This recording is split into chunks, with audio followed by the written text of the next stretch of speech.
मौत के बाद क्या होता है? शायद ही कोई ऐसा सवाल होगा जिसे इंसानों ने इतनी शिद्दत से, इतने लंबे समय से पूछा हो। ये सवाल दर्शन और धर्म की दुनिया के, आप कह सकते हैं, बिल्कुल बीचों बीच खड़ा है। और हजारों सालों से अलग-अलग सभ्यताओं ने इस पहेली को सुलझाने की अपनी-अपनी कोशिशें की हैं और इनसे हमें जिंदगी को देखने के बहुत ही अलग-अलग नजरिए मिलते हैं। आज हम ऐसे ही दो बहुत अलग जवाबों की गहराई में उतरने वाले हैं। एक तरफ है हिंदू परंपराओं से निकली सोच, पुनर्जन्म, यानी जन्म मृत्यु का एक लगातार चलने वाला चक्र। और दूसरी तरफ है कुरान का नजरिया, जिसमें जिंदगी एक सीधी यात्रा है, जिसका एक पड़ाव है बरज़ख और मंजिल है जन्नत। हमारे पास जो मटीरियल है वो इन दोनों नजरियों का एक तुलनात्मक विश्लेषण करता है, खासतौर पे कुरान के नजरिए से। हाँ, और यहाँ ये समझना बहुत जरूरी है कि हमारा मकसद किसी एक को सही या गलत ठहराना बिल्कुल नहीं है। हम बस इन दोनों गहरी सोचों को एक दूसरे के सामने रखकर साफ साफ समझना चाहते हैं। बिल्कुल। आज का हमारा मिशन यही देखना है कि जीवन, मृत्यु, कर्म और इंसाफ जैसे बड़े सवालों से ये दोनों सिस्टम कैसे निपटते हैं। चलिए इस दिलचस्प सफर को शुरू करते हैं।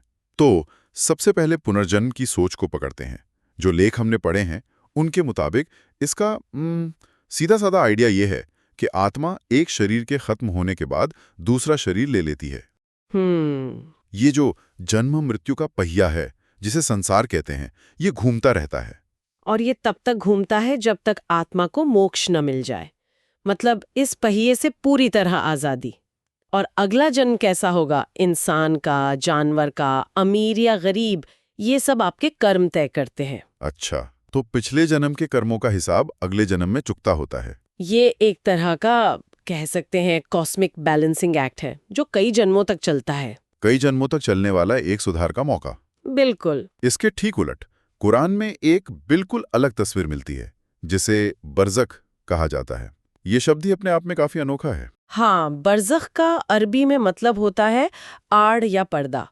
ये मौत और क़यामत, यानी अंतिम फैसले के दिन, उसके बीच की एक इंतजार की जगह है। इंतजार की जगह। हाँ, एक बार आत्मा वहां पहुंच गई तो दुनिया में वापस आने का कोई रास्ता नहीं है। वो सांसारिक जीवन से पूरी तरह कट जाती है। ये एक तरह का वेटिंग रूम है जहां आत्मा अपने कर्मों के शुरुआती नतीजे महसूस करना शुरू कर देती है और अंतिम फैसले का इंतजार करती है। ये तो जमीन आसमान का फर्क है। एक में आप वापस आकर अपनी गलतियां सुधारते हैं और दूसरे में आप एक पर्दे के पीछे चले जाते हैं जहां से वापसी मुमकिन ही नहीं। क्या कुरान में इस बारे में कोई सीधी बात कही गई है जो वापसी के दरवाजे को बंद करती हो? हाँ, जो मटेरियल हमने देखा है वो इस पे बहुत साफ है। वो कुरान की सूरह अल-मुमिनून की आयत 99 और 100 का जिक्र करता है। इसमें एक बहुत ही नाटकीय सीन दिखाया गया है। जब किसी की मौत होती है तो वो गिड़गिड़ाकर कहता है, मेरे रब, मुझे वापस भेज दे, ताकि मैं वो अच्छे काम कर सकूं जिन्हें मैं छोड़ आया था। बिल्कुल। ये तो बड़ी दिलचस्प बात है। इंसान अपनी आखिरी घड़ी में भी एक और मौका मांग रहा है, तो क्या उसे ये मौका मिलता है? नहीं, जवाब बहुत सीधा और सख्त है। जवाब आता है नहीं, ये तो बस एक बात है जो वो कह रहा है। अब उनके पीछे एक पर्दा है उस दिन तक जब वे दोबारा उठाए जाएंगे। ये आयत सीधे तौर पर दुनिया में वापस आने की किसी भी उम्मीद को खत्म कर देती है। अच्छा, तो एक तरफ वापसी का कोई रास्ता नहीं और दूसरी तरफ वापसी ही सिस्टम का हिस्सा है। अगर हम इन दोनों मॉडलों को आमने सामने रखें तो और कौन-कौन से बड़े अंतर साफ नजर आते हैं? कई सारे बुनियादी अंतर है। पहला तो है जीवन की गिनती। पुनर्जन्म में आपके पास मतलब अनगिनत जीवन हो सकते हैं। कुरान के मॉडल में आपको सिर्फ एक ही जिंदगी मिलती है इम्तिहान के लिए। और दूसरा, दुनिया में वापसी, एक में हाँ, दूसरे में बिल्कुल नहीं। सही। और इसका असर नैतिक सुधार के मौके पर भी तो पड़ता होगा। बहुत ज्यादा। पुनर्जन्म के नजरिए में नैतिक सुधार के लिए आपको कई जन्मों का एक लंबा ट्रेनिंग ग्राउंड मिलता है। अगर एक जिंदगी में चूक गए तो अगली में मौका है। जबकि कुरान के मॉडल में ये जिंदगी ही आपका एकमात्र मौका है। जो भी सुधार करना है, जो भी नेकियां कमानी है, वो इसी एक जीवन में करनी है। मौत के साथ ये मौका खत्म। ये गोलाकार और रैखिक का फर्क ये सोचने पर मजबूर करता है। एक मॉडल में आप बार बार एक ही खेल के अलग अलग लेवल खेल रहे हैं जब तक आप उस खेल से ही बाहर ना निकल जाए। बिल्कुल। और दूसरे में ये एक सीधी दौड़ है जिसका एक ही फिनिश लाइन है, आपके पास ट्रैक पर वापस आने का कोई दूसरा मौका नहीं है। ये जिंदगी के प्रति आपके नजरिए को ही बदल देता है। कैसे? एक नजरिया प्रक्रिया पर ध्यान देने को कहता है कि आप धीरे धीरे सुधरते जाएं। दूसरा नजरिया अंतिम परिणाम पर जोर देता है कि आपकी एक ही परफॉर्मेंस निर्णायक होगी। ये रैखिक और गोलाकार का अंतर वाकई गहरा है। इससे सीधे सीधे इंसाफ की सोच पर भी सवाल उठता है। अगर किसी को सुधार का बस एक ही मौका मिलता है तो इंसाफ कैसे होता है? क्या ये बहुत कठोर नहीं लगता? देखिए, यहाँ इंसाफ का पूरा दर्शन ही अलग है। पुनर्जन्म का मॉडल कहता है कि इंसाफ धीरे धीरे किश्तों में होता है। कर्म का सिद्धांत एक ऑटोमेटिक सिस्टम की तरह काम करता है। मतलब अगर इस जीवन में किसी के साथ नाइंसाफी हुई है तो उसे अगले जन्म में उसका फल मिलेगा। हाँ, और जिसने नाइंसाफी की है उसे भी। ये एक लंबा फैला हुआ न्याय का सिस्टम है। और कुरान का मॉडल इस सवाल से कैसे निपटता है? कुरान के मॉडल के मुताबिक इंसाफ एक ही बार में होता है, लेकिन पूरी सटीकता और मुकम्मल तौर पर। आपके हर छोटे बड़े काम, हर अच्छी बुरी नीयत को एक रिकॉर्ड बुक में दर्ज किया जा रहा है। कुछ भी भुलाया नहीं जाता। कुछ भी नहीं? कुछ भी नहीं। और फिर अंतिम फैसले के दिन उस पूरी किताब का हिसाब होता है। इसके लिए एक बहुत ताकतवर आयत का जिक्र हमारे मटेरियल में है, जो सूरह ज़ल्ज़ला की आयत 7 और 8 है। उसमें क्या कहा गया है? उसमें कहा गया है, तो जिसने जर्रे बराबर भी नेकी की होगी वो उसे देख लेगा, और जिसने जर्रे बराबर भी बुराई की होगी वो उसे देख लेगा। जर्रे बराबर मतलब एक एटम के वजन के बराबर? हाँ, सोचिए, जब हिसाब इतना बारीक और मुकम्मल हो तो फिर बार बार जन्म लेकर हिसाब चुकता करने की जरूरत ही नहीं पड़ती। एक ही जिंदगी की परीक्षा काफी है। मैं समझ रहा हूं, लेकिन मैंने पढ़ा है कि कुरान में ही एक आयत है जिसे लेकर कभी कभी कंफ्यूजन होता है। सूरह बकरा की आयत 28, जिसमें कुछ ऐसा कहा गया है, तुम मुर्दा थे, उसने तुम्हें जिंदगी दी, फिर वो तुम्हें मौत देगा, फिर वो तुम्हें दोबारा जिंदगी देगा। पहली बार सुनने में तो ये पुनर्जन्म जैसा ही लगता है ना? हाँ, ये एक बहुत आम गलतफहमी है और हमारे स्रोतों ने इसे खास तौर पर साफ किया है। कुरान के जानकार बताते हैं कि यहाँ शब्दों के क्रम को समझना बहुत जरूरी है। ये पुनर्जन्म का चक्र नहीं, बल्कि एक सीधी लाइन में 4 पड़ाव हैं। अच्छा, वो 4 पड़ाव कौन से हैं? पहला पड़ाव है तुम मुर्दा थे। इसका मतलब पुनर्जन्म वाली मौत नहीं, बल्कि पैदा होने से पहले की हालत, जब हमारा कोई वजूद ही नहीं था, हम अस्तित्वहीन थे। ठीक है। दूसरा पड़ाव, उसने तुम्हें जिंदगी दी। ये हमारी दुनिया की जिंदगी है जो हम अभी जी रहे हैं। ठीक है, यहां तक तो साफ है। तीसरा पड़ाव, फिर वो तुम्हें मौत देगा। ये हमारी शारीरिक मौत है जो इस जिंदगी का अंत है। और चौथा, सबसे अहम पड़ाव, फिर वो तुम्हें दोबारा जिंदगी देगा। ये दोबारा जिंदगी दुनिया में वापसी के लिए नहीं, बल्कि क़यामत के दिन अंतिम फैसले के लिए जिंदा किए जाने को कहते हैं। अच्छा, तो ये अस्तित्वहीनता, जीवन, मृत्यु, पुनरुत्थान का एक सीधा सफर है, न कि मृत्यु जीवन का गोल चक्कर। ये सफाई बहुत जरूरी थी। बिल्कुल, ये एक जीवन, एक मृत्यु और एक आखिरी बार उठाए जाने की बात करता है। ये कुरान के रैखिक मॉडल से पूरी तरह मेल खाता है। चलिए, अब सफर की मंजिल की बात करते हैं। हर रास्ते का कोई अंत तो होता है। पुनर्जन्म के चक्र की आखिरी मंजिल है मोक्ष। जो हमने पढ़ा है उसके हिसाब से ये मोक्ष आखिर है क्या? मोक्ष का शाब्दिक अर्थ है मुक्ति या छुटकारा। ये जन्म मृत्यु के चक्र यानी संसार से पूरी तरह आजाद हो जाना है। इसका लक्ष्य कर्म के बंधन और दुनिया के दुखों से हमेशा के लिए बाहर निकल जाना है। ये उस खेल से ही बाहर निकल जाना है जिसकी हम बात कर रहे थे। और इस आजादी के बाद होता क्या है? आत्मा की आखिरी हालत कैसी होती है? इस पर हिंदू दर्शन की अलग अलग शाखाओं में थोड़े अलग अलग विचार हैं।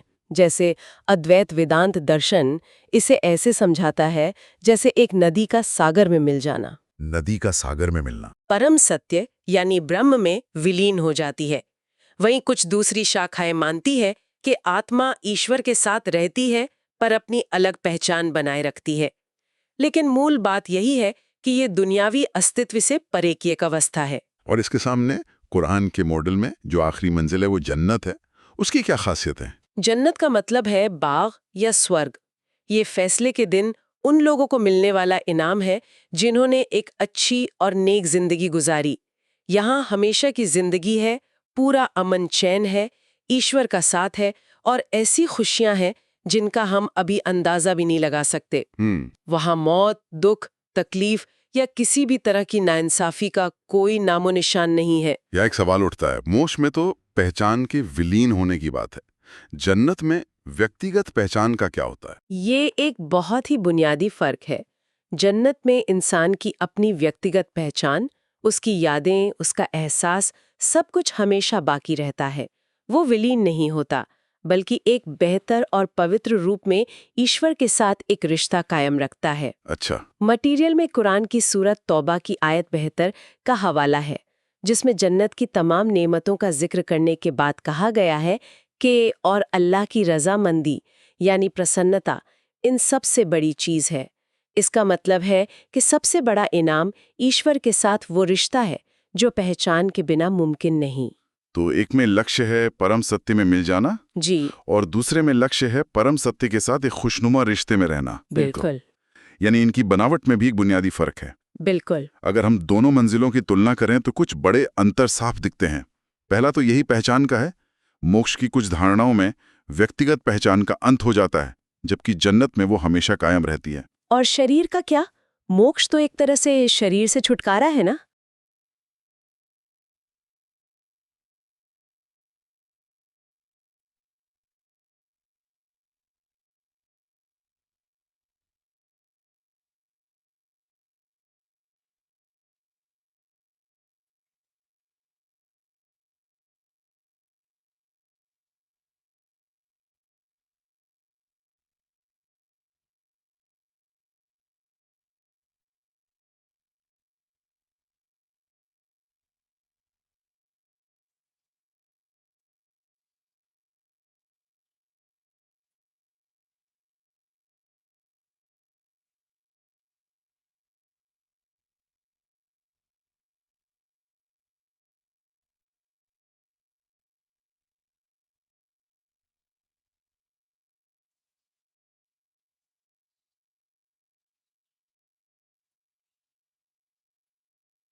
ये एक बहुत ही बुनियादी फर्क है।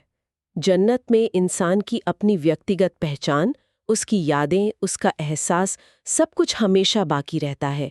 वो विलीन नहीं होता, बल्कि एक बेहतर और पवित्र रूप में ईश्वर के साथ एक रिश्ता कायम रखता है। अच्छा। मटीरियल में कुरान की सूरत तौबा की आयत 72 का हवाला है, जिसमें जन्नत की तमाम नेमतों का जिक्र करने के बाद कहा गया है कि और अल्लाह की रजामंदी यानी प्रसन्नता इन सबसे बड़ी चीज है।